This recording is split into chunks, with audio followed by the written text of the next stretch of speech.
Hi friends, ಎಲ್ಲರಿಗೂ ನಮಸ್ಕಾರ. ಬನ್ನಿ ಫ್ರೆಂಡ್ಸ್, ನಿನ್ನ ಜೊತೆ ನನ್ನ ಕತೆ ಸೀರಿಯಲ್ನ ಇವತ್ತಿನ ಸಂಚಿಕೆಯಲ್ಲಿ ಏನಾಗ್ತಿದೆ ಅಂತ ನೋಡ್ಕೊಬರೋಣ. ಅದಕ್ಕೂ ಮುಂಚೆ ಯಾರೆಲ್ಲ ನನ್ನ ವಿಡಿಯೋ ನೋಡ್ತಾ ಇದ್ದೀರಾ ಫ್ರೆಂಡ್ಸ್, ಅವರೆಲ್ಲ ಪುಟ್ಟದೊಂದು ಲೈಕ್ ಮಾಡಿ, ಹಾಗೆ ಫಾಲೋ ಮಾಡೋದನ್ನ ಮರಿಬೇಡಿ. ಬನ್ನಿ ಸ್ಟಾರ್ಟ್ ಮಾಡೋಣ. ಫ್ರೆಂಡ್ಸ್, ಮೊದಲು ಇಲ್ಲಿ ನಚಿಕೆ ತುಂಬ ಅಂದರೆ ತುಂಬ ಬೇಜಾರು ಇರಬೇಕಾದ್ರೆ, ತನ್ನ ಹುಡುಗಿ ಕಳ್ಕೊಂಡ್ಬಿಟ್ಟು ತುಂಬ ದುಃಖದಲ್ಲಿ ಎಣ್ಣೆ ಎಲ್ಲ ಕುಡಿತಾ ಇರಬೇಕಾದ್ರೆ ಭೂಮಿ ಪ್ಲ್ಯಾನ್ ಮಾಡಿಬಿಟ್ಟು ಎಲ್ಲರೂ ಸಹ ತುಂಬ ಚೆನ್ನಾಗಿ ಡ್ಯಾನ್ಸ್ ಮಾಡಿ ಕುಣಿಸಿ ಅಂತೂ ಇಂತೂ ಹೆಂಗೋ ನಚಿಕೇತನ ನಗೋ ಹಾಗೆ ಮಾಡ್ತಾ ಇರ್ತಾಳೆ. ಅವನು ಸಹ ತುಂಬ ಪ್ರೀತಿಯಿಂದ ನಗಾಡ್ಕೊಂಡು ಅವ್ರ ಜೊತೆ ಕುಣಿದಾಡ್ಕೊಂಡು ಎಂಜಾಯ್ ಮಾಡ್ತಿರೋದನ್ನು ನೋಡಿ ಅಜಿತ್ಗೆ ತುಂಬ ಖುಷಿ ಆಗ್ತಾ ಇರುತ್ತೆ. ಆಗ ಒಳಗಡೆ ಬಂದು ಒಂದು ಲೆಟರಲ್ಲಿ ತುಂಬ ಅಂದರೆ ತುಂಬ ಚೆನ್ನಾಗಿ ಡಿಸೈನ್ ಮಾಡಿಬಿಟ್ಟು ಥ್ಯಾಂಕ್ ಯು ಡಿಯರ್ ಭೂಮಿ ಅಂತ ಬರಿತಾ ಇರ್ತಾನೆ. ಅದನ್ನು ನೋಡಿ ಈ ಕಡೆ ಸತ್ಯನೇ ಹೇಳ್ತಾ ಇರ್ತಾರೆ, ಇದೇನಿದು ಥ್ಯಾಂಕ್ ಯು ಡಿಯರ್ ಭೂಮಿ ಅಂತ ಬರೆದಿದೆಯಾ ಅಂತ ಅಂದಾಗ, ಹೌದು ಸತ್ಯಣ್ಣ, ಲಿಟ್ರಲಿ ನಮ್ಮ ನಚಿಕೇತ ಕೈತಪ್ಪಿ ಹೋಗ್ತಾನೆ ಅಂತ ಅಂದ್ಕೊಂಡಿದ್ವಿ. ತುಂಬ ಡಿಪ್ರೆಷನ್ಗೆ ಹೋಗ್ತಾ ಇದ್ದ. ಅದರಲ್ಲಿ ನಮ್ಮ ಭೂಮಿ ಪಾಲು ತುಂಬಾ ಇದೆ. ಅವ್ರನ್ನ ನಗ್ಸೋಕ್ಕೆ ತುಂಬ ಅಂದರೆ ತುಂಬ ಪ್ರಯತ್ನ ಮಾಡಿದ್ದಾಳೆ. ಅದಕ್ಕೋಸ್ಕರ ನಾನು ಈ ಥರ ಲೆಟರ್ ಬರೆದಿದ್ದೀನಿ ಅಂತ ಹೇಳ್ತಾ ಇರ್ತಾನೆ. ಆಗ ಸತ್ಯನೇ ಹೇಳ್ತಾ ಇರ್ತಾನೆ, ಓ ಹೌದಾ ಅಂತ ಕೇಳ್ತಿರ್ಬೇಕಾದ್ರೆ, ಹೌದು ಬರೀ ಥ್ಯಾಂಕ್ಸ್ ಅಂತ ಹೇಳಿದ್ರೆ ಸಾಕಾಗಲ್ಲ, ಅದಕ್ಕೋಸ್ಕರ ಈ ರೀತಿ ಡಿಫ್ರೆಂಟಾಗಿ ಏನಾದರೂ ಕೊಟ್ಟರೆ ಅವಳಿಗೆ ತುಂಬ ಖುಷಿ ಆಗುತ್ತಲ್ಲ, ಅದಕ್ಕೋಸ್ಕರ ಈ ರೀತಿ ಮಾಡಿದೆ ಅಂತ ಈ ಕಡೆ ಅಜಿತ್ ಹೇಳ್ತಾ ಇರಬೇಕಾದ್ರೆ ಸತ್ಯನೇ ಹೇಳ್ತಾ ಇರ್ತಾನೆ, ಕೊನೆಗೂ ನೀನು ಅವಳನ್ನ ಬಾಡಿಗೆ ಹೆಂಡತಿಯಾಗಿ ನೀನು ನೋಡ್ತಾ ಇದೆಯಾ ಅಲ್ವಾ ಅಂತ ಅನ್ಬೇಕಾದ್ರೆ, ಏನು ಸತ್ಯಣ್ಣ ಈ ರೀತಿ ಹೇಳ್ತಿದ್ದೀರಾ ಅಂತ ಅಂದಾಗ, ಹೌದು ಮತ್ತೆ ನೋಡು, ನಾವೆಲ್ಲವ ಈ ಕಡೆ ನಚಿಕೇತನ ಎಷ್ಟು ನಗಾಡ್ಸೋಕ್ಕೆ ಎಲ್ಲ ಥರ ವೇಷ ಎಲ್ಲ ಹಾಕ್ಕೊಂಡು ನಗಾಡ್ಸಿದ್ವಿ, ಅದು ನಮ್ಮ ಕರ್ತವ್ಯ. ನಮಗೆ ನೀನು ಥ್ಯಾಂಕ್ಸ್ ಹೇಳಲಿಲ್ಲ, ಆದರೆ ಭೂಮಿಗೆ ಮಾತ್ರ ಹೇಳ್ತಾ ಇದೆಯಾ ಅದು ಈ ಥರ ಲೆಟ್ರೆಲ್ಲ ಬರೆದು ಹೇಳ್ತಾ ಇದೆಯಾ ಅಂತ ಅಂದರೆ, ಇದನ್ನೇನನ್ಬೇಕು, ನೀನು ಇನ್ನೂ ಅವಳನ್ನ ಅವರಿಗಿನೋಳ ಥರನೇ ನೋಡ್ತಾ ಇದೆಯಾ ಅಂದಾಗ, ಇಲ್ಲ ಸತ್ಯಣ್ಣ, ಅವಳು ನನ್ನ ಹೆಂಡ್ತಿ ಅಂತ ಹೇಳ್ತಾ ಇರ್ತಾನೆ. ಹೆಂಡ್ತಿ, ಅದು 1 ವರ್ಷಕ್ಕೆ ಮಾತ್ರ ಅಗ್ರಿಮೆಂಟ್ ಆಗಿರೋದು, ಅದನ್ನು ನೀನು ನೆನ್ಪಿಟ್ಕೋ. ಕಾಗದ ರೂಪದಲ್ಲಿ ನೀವು ಸೈನ್ ಮಾಡಿಬಿಟ್ಟು ನೀನು ಅಗ್ರಿಮೆಂಟ್ ಮಾಡ್ಕೊಂಡಿದ್ದೀಯಾ, ಯಾಕೆ ಮರ್ತೋಯ್ತಾ ಅಂತ ಕೇಳ್ತಾ ಇರ್ತಾನೆ.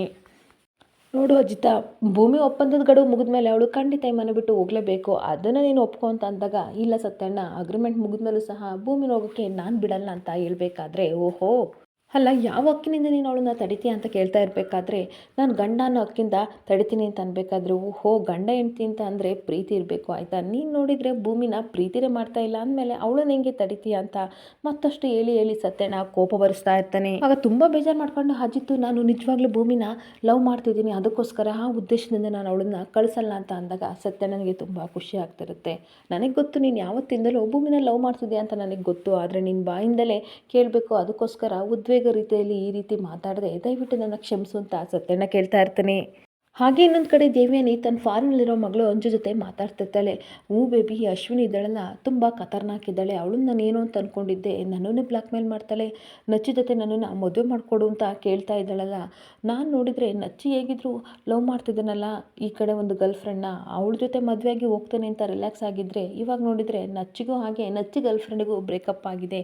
ಇವಾಗ ಎಲ್ಲಿ ತಲೆ ತಿಂತಾಳೋ, ಎಲ್ಲಿ ಮತ್ತೆ ನಚ್ಚಿನ ಮದುವೆ ಮಾಡಿಕೊಡಿ ಅಂತ ಕೇಳ್ತಾಳೋ ಅಂತ ನನಗಂತೂ ತುಂಬ ಟೆನ್ಷನ್ ಆಗ್ತಿದೆ ಅಂತ ಹೇಳ್ತಿರ್ಬೇಕಾದ್ರೆ, ಅಷ್ಟೊತ್ತಿಗೆ ಅಪೇಕ್ಷಾ ಡೋರ್ ಹತ್ರ ಬಂದುಬಿಟ್ಟು ನಿಮಗೆ ಯಾಕತ್ತೆ ಟೆನ್ಷನ್ ಅಂತ ಕೇಳ್ತಾ ಇರಬೇಕಾದ್ರೆ ದೇವ್ಯಾನಿಗೆ ತುಂಬ ಶಾಕ್ ಆಗ್ತಾ ಇರುತ್ತೆ.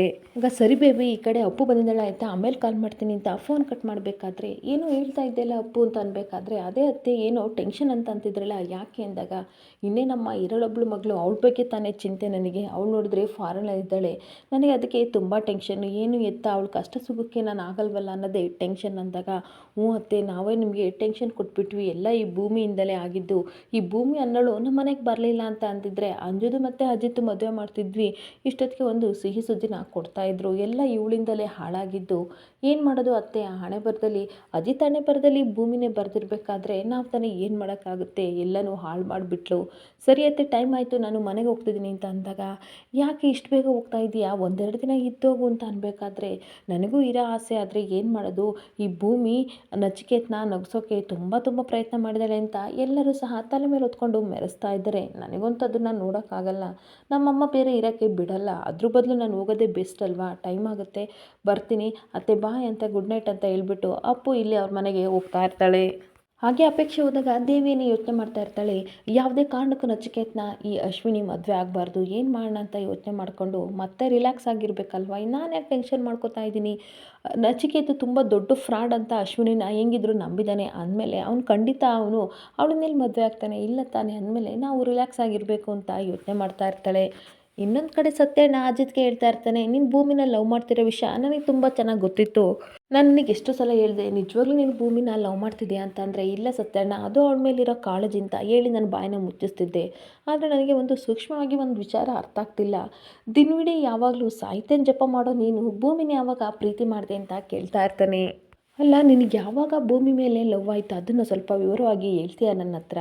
ನಾನೇನೋ ಕೋಪದಲ್ಲಿ ಕೇಳಿದ್ಕೆ ನೀನು ಈ ರೀತಿ ಹೇಳಿದೆ, ಆದರೆ ನಿಜವಾಗ್ಲೂ ಪ್ರೀತಿ ಮಾಡ್ತಿದ್ಯಾ ಅಂತ ಗೊತ್ತು. ದಯವಿಟ್ಟು ಯಾವಾಗ ನಿನಗೆ ಅವಳ ಮೇಲೆ ಲವ್ ಆಯಿತು ಅಂತ ವಿವರಣೆ ಕೊಡು ಅಂತ ಅಂದಾಗ, ನೋಡಿ ಸತ್ಯಣ್ಣ, ದೀಪಾವಳಿ ಹಬ್ಬದ ದಿನ ಈ ಮನೆ ಸೊಸೆ ಅನ್ನೋ ಪಟ್ಟನ ಭೂಮಿಗೆ ಅಜ್ಜಿಗೆ ಕೊಟ್ಟರು.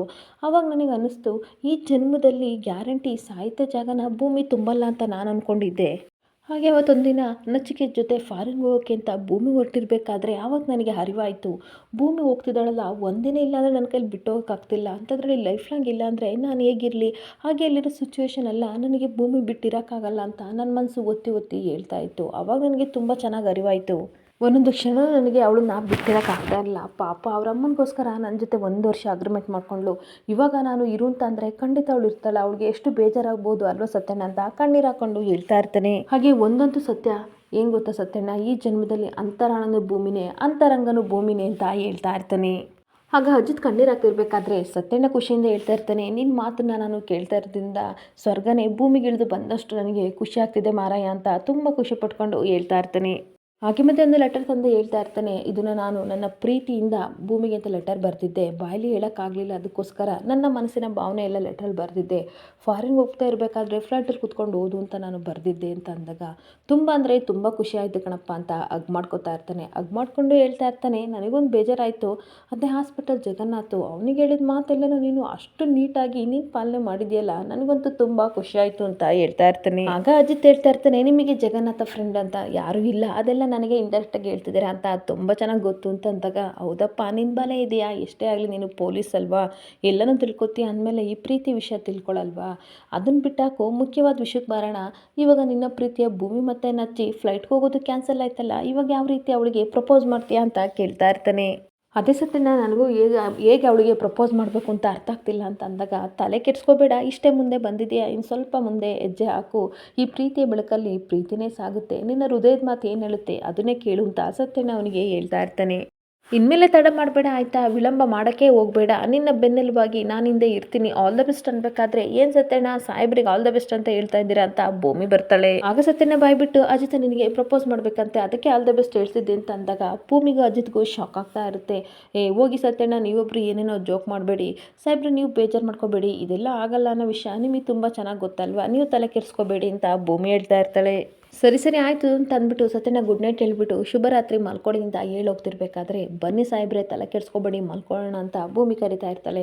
ಆಗ ಬರ್ತಿದ್ದ ಲೆಟರ್ನ ಸಹ ಒಂದು ಡ್ರಾನಲ್ಲಿ ಇಟ್ಬಿಟ್ಟು ಯೋಚನೆ ಮಾಡ್ತಾ ಇರ್ತಾನೆ, ಅಯ್ಯೋ ದೇವ್ರೆ, ನನ್ನ ಲೈಫಲ್ಲಿ ಎಷ್ಟೆಷ್ಟು ಎಂತೆಂಥ ಕ್ರಿಮಿನಲ್ ಕೇಸ್ಗಳನ್ನೆಲ್ಲ ನಾನು ಹ್ಯಾಂಡಲ್ ಮಾಡಿದ್ದೀನಿ, ಆವಾಗ ನನಗೆ ಸ್ವಲ್ಪನೂ ಭಯ ಆಗ್ತಿರ್ಲಿಲ್ಲ, ಆದರೆ ಈ ಬಾಯ್ಬಿಡ್ಕೆ ಹತ್ರ ನಾನು ನನ್ನ ಲವ್ ಪ್ರಪೋಸಲ್ಲ ಹೇಳ್ಕೊಳ್ಳೋಕ್ಕೆ ತುಂಬ ಭಯ ಆಗ್ತಿದೆಯಲ್ಲಪ್ಪ, ನೀನೇನಾದರೂ ಒಂದು ದಾರಿ ತೋರಿಸು ಭಗವಂತ ಅಂತ ಕೇಳ್ಕೊತಾ ಇರ್ತೀನಿ.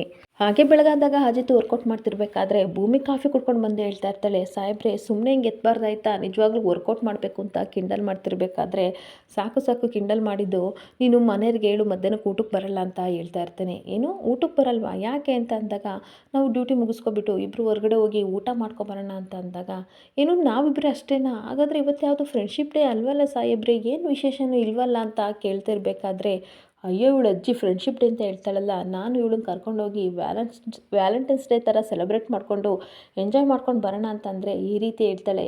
ಪರವಾಗಿಲ್ಲ ಬಿಡಿ, ಗಂಡ ಹೆಂಡತಿ ಜೊತೆ ಫ್ರೆಂಡ್ಶಿಪ್ ಇದ್ದೇ ಇರಬೇಕಲ್ವಾ, ಹಾಗೆ ತಾನೇ ಅಂಡರ್ಸ್ಟ್ಯಾಂಡಿಂಗ್ ಜಾಸ್ತಿ ಆಗೋದು ಅಂತ ಯೋಚನೆ ಮಾಡ್ತಾ ಇರ್ತಾನೆ. ಅಯ್ಯೋ ಸಾಹೇಬ್ರೆ ಹೇಳಿ, ಏನಕ್ಕೆ ನನ್ನನ್ನು ಕರ್ಕೊಂಡು ಹೋಗ್ತೀರಾ ಅಂತ ಅನ್ಬೇಕಾದ್ರೆ, ನಚ್ಚಿ ತುಂಬ ಡಿಪ್ರೆಷನ್ ಇದ್ದಾಗ ನೀನು ಅವನಿಗೆ ತುಂಬ ಹೆಲ್ಪ್ ಮಾಡಿಬಿಟ್ಟು ಅಂತೂ ಇಂತೂ ನಗೋ ಹಾಗೆ ಮಾಡ್ದಲ್ಲ, ಅದಕ್ಕೋಸ್ಕರ ಒಂದೊಳ್ಳೆ ಟ್ರೀಟ್ ಕೊಡಿಸ್ತೀನಿ ಅಂತ ಅನ್ಬೇಕಾದ್ರೆ, ಏನು ಟ್ರೀಟಾ, ನೋಡಿ ಸಾಹೇಬ್ರೆ ನಾವಿಬ್ಬರು ಅಗ್ರಿಮೆಂಟ್ ಮದುವೆ ಆಗಿರೋದು, ಅದನ್ನು ನೀವು ನೆನ್ಪಿಟ್ಕೊಳ್ಳಿ, ನನಗೆ ಈ ಮನೆಯವರೆಲ್ಲ ನನ್ನವರು ಅಂತ ನಾನು ಅಂದ್ಕೊಂಡಿದ್ದೀನಿ, ನಚ್ಚಿ ತಮ್ಮನ ಥರ ಅಂದಮೇಲೆ ನನಗೆ ನೀವು ಟ್ರೀಟ್ ಕೊಡೋ ಅವಶ್ಯಕತೆ ಇಲ್ಲ ಅಂತ ಹೇಳ್ತಿರ್ಬೇಕಾದ್ರೆ, ಬಾಯಿ ಬಡ್ಕಿ ಥರ ಪಟ ಪಟ ಅಂತ ಯಾವಾಗಲೂ ಮಾತಾಡಬೇಡ, ನನ್ನ ಮಾತನ್ನ ಸ್ವಲ್ಪ ಕೇಳು, ದೀಪಾವಳಿ ಹಬ್ಬದ ದಿನ ನಿಮ್ಮಮ್ಮನ ನಮ್ಮನೆಯವರು ಅಂತ ನಾನು ಕರ್ಕೊಬಂದಿದ್ದಕ್ಕೆ ನೀನು ನನಗೆ ಟ್ರೀಟ್ ಕೊಡಿಸ್ಲಿಲ್ವಾ, ಹಾಗಾದರೆ ನೀನು ಅವತ್ತು ಮಾಡಿದ ತಪ್ಪಾದರೆ ಇವತ್ತು ನಾನು ಮಾಡ್ತಿರೋದು ತಪ್ಪಾ ಅಂತ ಕೇಳ್ತಾ ಇರಬೇಕಾದ್ರೆ ಅಯ್ಯೋ ಸರಿ ಬಿಡಿ ಯಾವಾಗ ಹೋಗೋದು ಅಂತ ಅಂದಾಗ ಅಜಿತ್ ನಗಾಡ್ತಾ ಇರ್ತಾನೆ. ಸಂಜೆ ಡ್ಯೂಟಿಯಿಂದ ಬಂದಾಗ ರೆಡಿಯಾಗು ಕರ್ಕೊಂಡು ಹೋಗ್ತೀನಿ ಅಂತ ಅಂದಾಗ ಸರಿ ಬಿಡಿ ಅಂತ ತನ್ನ ಪಾಡಿಗೆ ನಾನು ಕಾಫಿ ಕುಡಿತಿದ್ರೆ ಅಜಿತ್ ಮನಸ್ಸಲ್ಲಿ ಯೋಚನೆ ಮಾಡ್ತಾ ಇರ್ತಾನೆ.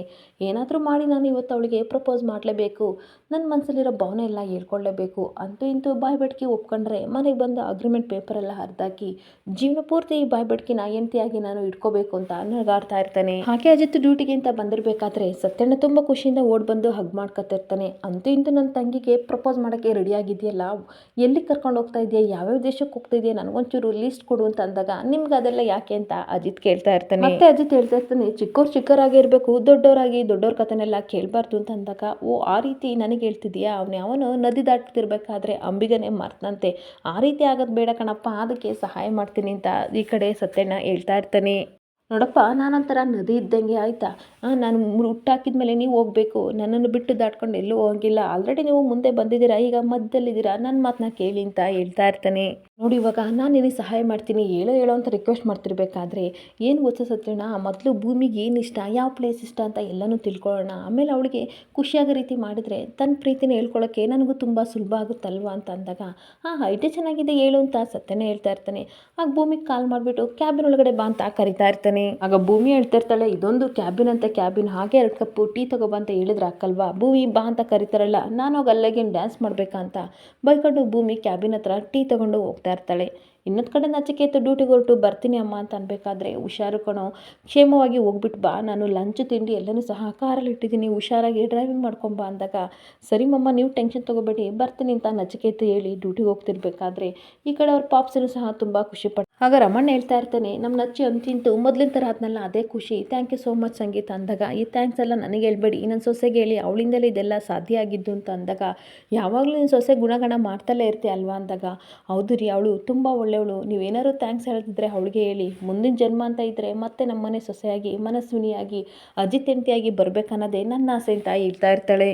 ಹಾಗೇನೊಂದು ಕಡೆ ಟೀ ತೊಗೊಬಂದಾಗ ಸತ್ಯಣ್ಣ ಇವ್ರು ನೋಡಿ ಯಾವ ರೀತಿ ಕರಿತಿದ್ದಾರೆ, ಇವ್ರಿಗೇನು ಕೆಲಸ ಇಲ್ವ ಮಾಡೋಕ್ಕೆ, ಭೂಮಿ 2 ಟೀ ತಗೋಬಾ ಅಂತ ಅಂದರೆ ಚೇಂಬರಿಗೆ ಬಾ ಅಂತ ಕರಿತಿದ್ದಾರಲ್ಲ ಅಂತ ಅಂದಾಗ ನಗಾಡ್ತಾ ಇರ್ತಾನೆ. ಸತ್ಯಣ್ಣ ನಗಾಡ್ಕೊಂಡು ಹೇಳ್ತಿರ್ಬೇಕಾದ್ರೆ ಈ ಕಡೆ ಸರಿ ಅಂದ್ಬಿಟ್ಟು ಟೀ ಕೊಟ್ಟು ಹೋಗ್ತಾ ಇರ್ತಾಳೆ. ಡಾರ್ಲಿಂಗ್ ಅಂತ ಕರೆದಾಗ ಸತ್ಯಣ್ಣ ಕಾಫಿ ಎಲ್ಲ ಮೈ ಮೇಲೆ ಚೆಲ್ಕೆ ಬಿಡ್ತಾನೆ. ಏನಂದರೆ ಏನೋ ಅಂದ್ರಲ್ಲ ಅಂತ ಅಂದಾಗ ನಾನೇನಂದೆ ಅಂತ ವಾದ ಮಾಡ್ತಾ ಇರ್ತಾನೆ. ನಾನು ಕೇಳಿಸ್ಕೊಂಡೆ ನೀವು ಡಾರ್ಲಿಂಗ್ ಅಂತ ಅಂದ್ರಿ ಅಂತಂದಾಗ ಇಲ್ಲ ನಿನಗೆ ಆ ರೀತಿ ಕೇಳಿಸ್ತಾ, ಆ ರೀತಿ ನಾನೆಲ್ಲ ಅಂದಿಲ್ಲ, ಅದನ್ನೆಲ್ಲ ಬಿಟ್ಟಾಕು, ಮತ್ತು ಇವಾಗ ಸಂಜೆ ನೀನು ಊಟಕ್ಕೆ ಬರ್ತಿಲ್ಲ, ನಿನಗೆ ಏನು ಇಷ್ಟ ಅಂತ ಅಂದಾಗ ನನಗೆ ಪಾನಿಪುರಿ ಇಷ್ಟ ಅಂತ ಹೇಳ್ತಾ ಇರ್ತಾಳೆ. ಹಲೋ ನಾನು ಕೇಳ್ತಾ ಇರೋದು ಊಟಕ್ಕೆ ಅಂತ ಅಂದಾಗ ಅಯ್ಯೋ ನೀವು ಊಟಕ್ಕೆ ಬದಲು ನನಗೆ ಪಾನಿಪುರಿನೇ ಕೊಡಿಸ್ತೀರಾ, ಅಷ್ಟನ್ನು ನಾನು ತಿಂದ್ಬಿಡ್ತೀನಿ ಅಂತ ಹೇಳ್ತಿರ್ಬೇಕಾದ್ರೆ ಎಲ್ಲರಿಗೂ ಆಶ್ಚರ್ಯ ಆಗ್ತಾ ಇರುತ್ತೆ. ಊಟದ ಥರ ಪಾನಿಪುರಿ ತಿಂತೀಯ ಅಂತ ಅನ್ಬೇಕಾದ್ರೆ ಹೌದು ಸಾಹೇಬ್ರೆ ನಾನು ಆ ರೀತಿನೇ ತಿಂತೀನಿ. ಒಂದು ಡೌಟು ಯಾವಾಗಲೂ ನನ್ನನ್ನು ಆ ಭೂಮಿ ಹೀಗೆ ಮೆಂಟಲ್ ಅಂತ ಬೈತಾ ಇದ್ರೆ ಇವತ್ತು ನೋಡಿದ್ರೆ ಆಶ್ಚರ್ಯವಾಗಿ ನನ್ನನ್ನು ಕೇಳ್ತಾ ಇದ್ರಲ್ಲ, ಅದಕ್ಕೆ ನನಗೆ ಶಾಕ್ ಆಗ್ತಿದೆ ಅಂತ ಅಂದಾಗ ಅಜಿತ್ ನಗಾಡ್ತಾ ಇರ್ತಾನೆ. ಇಲ್ಲಿಗೆ ಸಂಚಿಕೆ ಎಂಡ್ ಆಗ್ತಿದೆ. ಈ ವಿಡಿಯೋ ಇಷ್ಟ ಆದರೆ ಪುಟ್ಟದೊಂದು ಲೈಕ್ ಮಾಡಿ, ಫಾಲೋ ಮಾಡಿ. Thank you.